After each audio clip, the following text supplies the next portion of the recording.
Hey guys, welcome back to Maelstrom Gaming Studios, and I'm Craig, and today we're going to go over 5 models or units in the Tyranid Codex that need a points cuts as soon as possible when the points cuts come out later in September. So I'm going to talk about the in-depth of why I think these 5 units are the units they are, why they need a point cut. I'll go over my criteria for why I selected them and everything there. But I was making my tier ranking video for the Tyranids. I wanted to get one of those out before the codex comes out so we can kind of see how stuff changes throughout the evolution of the Tyranids, and these 5 units kind of stuck out to me, so I want to talk about them, and we'll go over all of that in this video today. So if that sounds good, do like and subscribe to stay updated on all of our content here at Maelstrom Gaming Studios. Thank you members for supporting us, really allow us to grow this channel, get it to where it is. And then with all that, let's dive into today's video.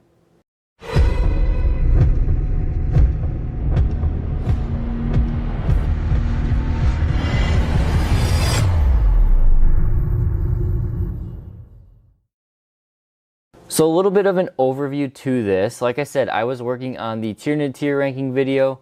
There were 5 units that I kind of thought stood out to me, and these are these 5 units. Some criteria for this is that, first off, the units themselves have good data sheets. There's not like, oh, this unit is, it's okay, but I would like to change this about it. No, the data sheet is great. I just think it needs to be cut in points, and then it'll fit perfectly into a competitive unit. So I guess my example I put here is a Psychophage. I think the Psychophage needs a point cut. However, I still don't think it would be a perfect data sheet with just a point cut. I think its D6 plus 1 attacks is really limiting the model to being useful. So if they were to change that, then it would be then it would be a better unit. However, that is a profile change. This is purely just point change and perfect. So with all that, let's look at the first unit, and that is the Tyranid Harpy.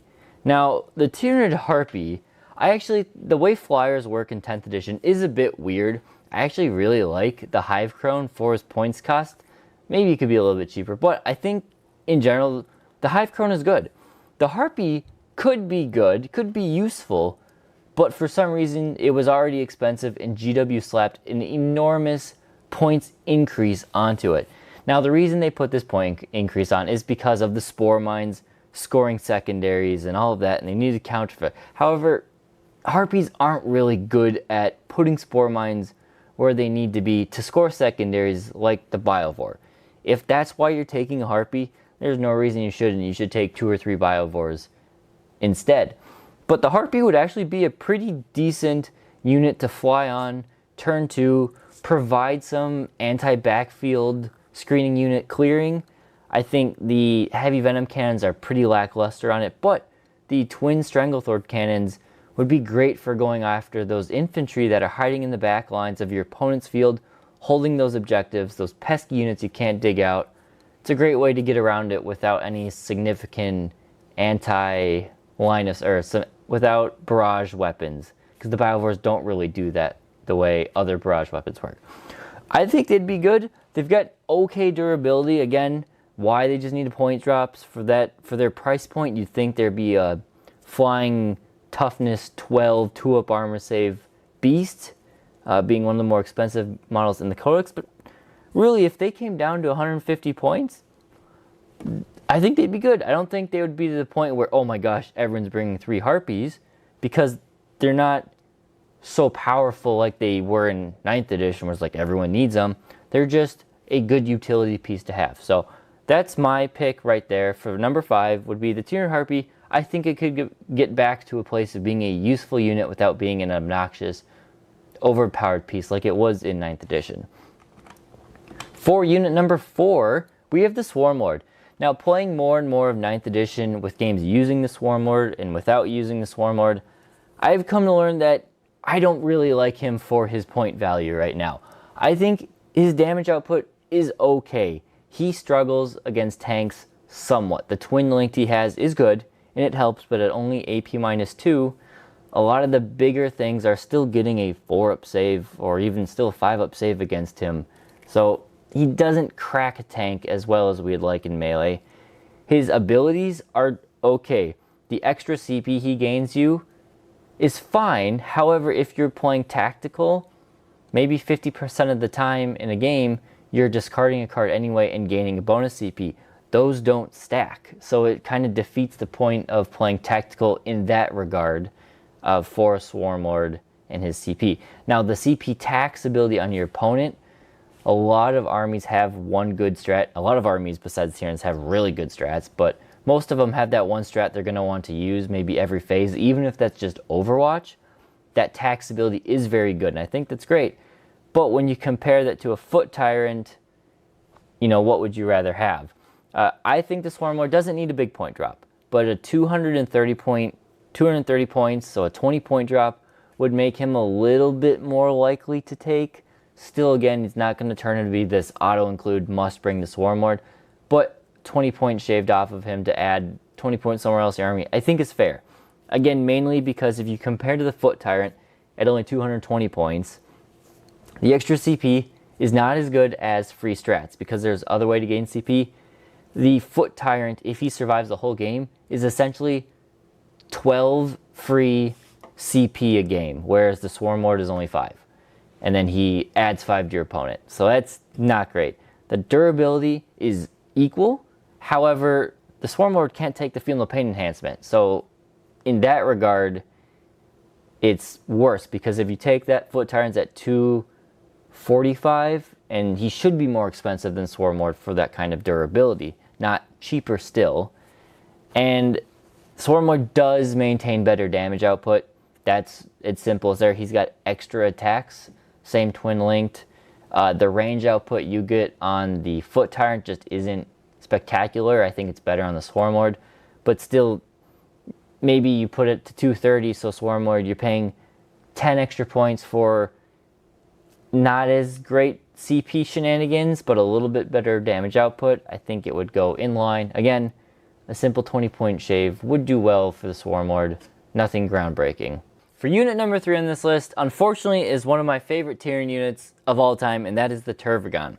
For 200 points, the Turvagon comes in with a good ability at respawning Gaunts, a good second ability at buffing Gaunts. So now with the current detachment we have, you can get lethal and sustained on multiple units of Gaunts. Some good durability. I'll say okay mainly because it doesn't have the invuln save unless it's next to a unit of Zoanthropes, but still, not having a 5-up invuln save does knock it in its durability. Some things like Necrons and Eldar with big anti-tank weapons are going to punch through that armor, unfortunately. But still, okay durability, and you can take the Feel No Pain enhancement on it, so that's fine. And it's got some decent damage output. Don't count on the Stinger Salvo to do much. Some chip damage is always nice. I prefer the Scything Talons. There's definitely an argument for the Crushing Claws. I prefer the Scything Talons, and they still do fine. So for that, it's not a bad platform. It's great at supporting Gaunts. You can keep regenning Gaunts.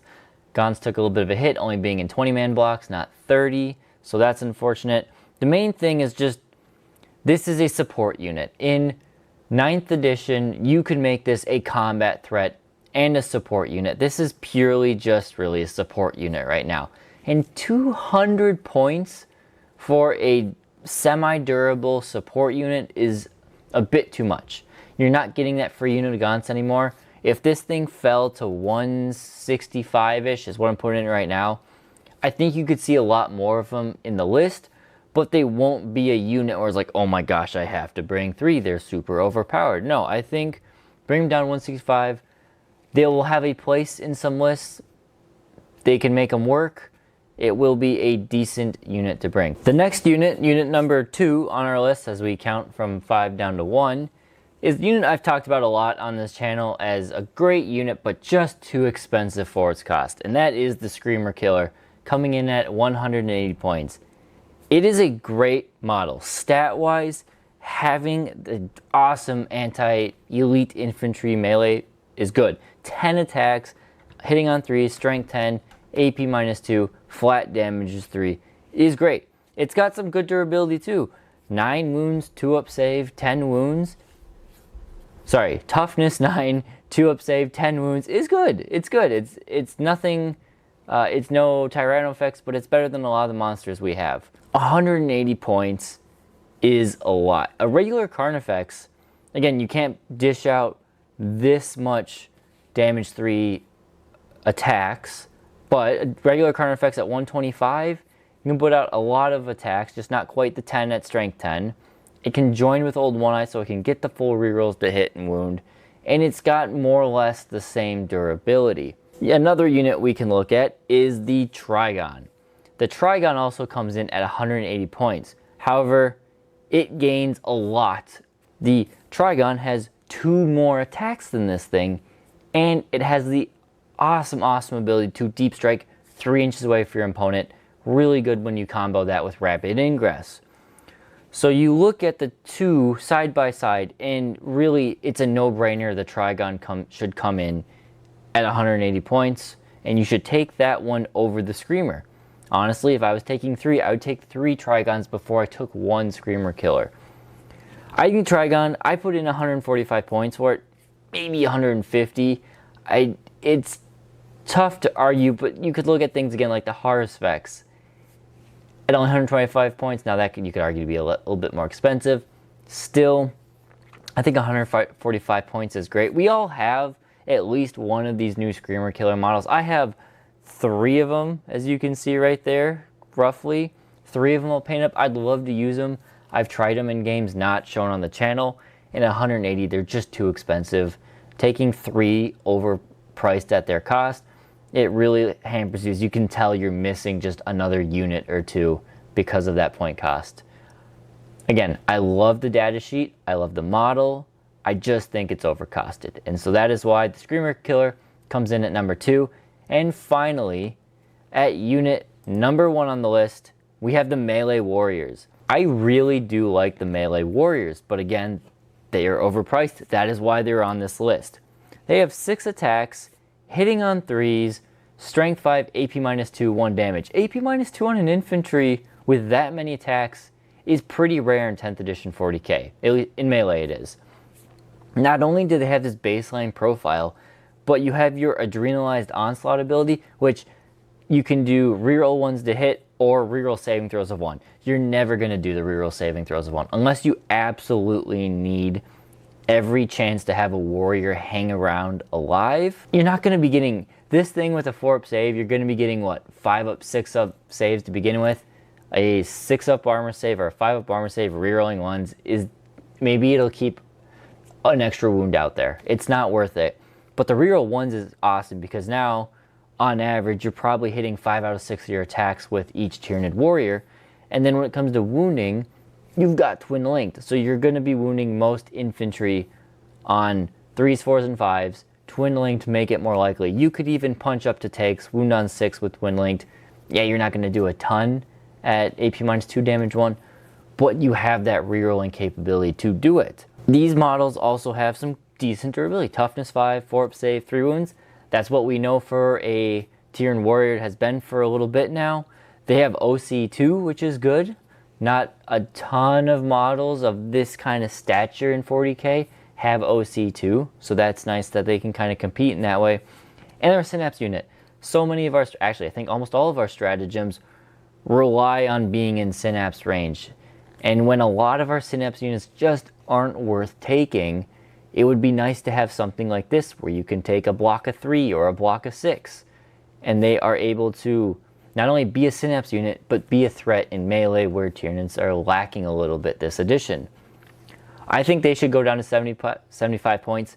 Same as the Ranged Warriors, same as the Ravners, same as the Von Ryan Leapers. I think all those units should be the same cost. They each have similar damage outputs. They have similar defensive profiles. They just take their roles a little bit different. Where Ravners and Leapers are much more playing on the secondary game. Ravners have their deep strike, which is awesome. Whereas Von Ryan Leapers, you get that forward deploy infiltrate ability. They have the fight first. They also have a ton of strength 5 attacks. Not as much AP, but again, you're playing for that infiltrate ability. Ranged Warriors, they have a bunch of strength 5 attacks in shooting and in range. So they gain a decent shooting threat at that level of unit profile.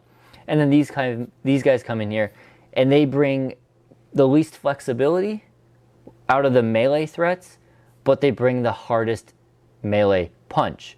It just makes sense to me that this unit should be down at 75 points for 3. And honestly, if they do that, I could see myself taking a brick of 6 of them just to sit up the mid board, because they're slow. 6 inches is slow for a melee threat. But if you're using them something to threaten the mid objective, or maybe a flank objective, it's not bad. It's not going to be a bad option. 25 points, 25, 15 points? I can math. Yeah, 15 points too many, 5 points too many per model. It's not quite where it is. So that is everything I have on the list. Just to recap, we had the Harpy, the Swarm Lord, the Turvagon, the Screamer Killer, and Melee Warriors. Let me know in the comments, do you agree with my list? Maybe the order doesn't really matter which one is which. It's just these are 5 units. Is there a unit I missed where its data sheet is pretty much perfect? It just needs a bit of a point decrease. And hopefully at the time of recording this, 3-ish weeks, we should have, 3 or 4-ish weeks, we should have an updated codex and new points for the Tyranids. Again, let me know what you guys think of it. And because of this, we will have the Tyranid tier ranking either later this week or right away at the start of next week, depending on how scheduling for other things go.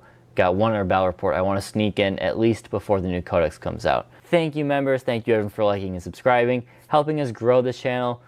I've got that giveaway going for 10,000 subscribers is the goal. So hopefully we can get there. And awesome. Yeah, so I'll cut it there. Quit the rambling. Ah, shit. No, that's horrible. And just a quick reminder, we do have that giveaway going for 10,000 subscribers. I have to get there before the giveaway happens. Whether it happens in 2 months or 2 years, I'm going to honor that one. And we'll go from there. So thank you guys for watching. Thank you, members, and we'll catch you next time here at Maelstrom Gaming Studios.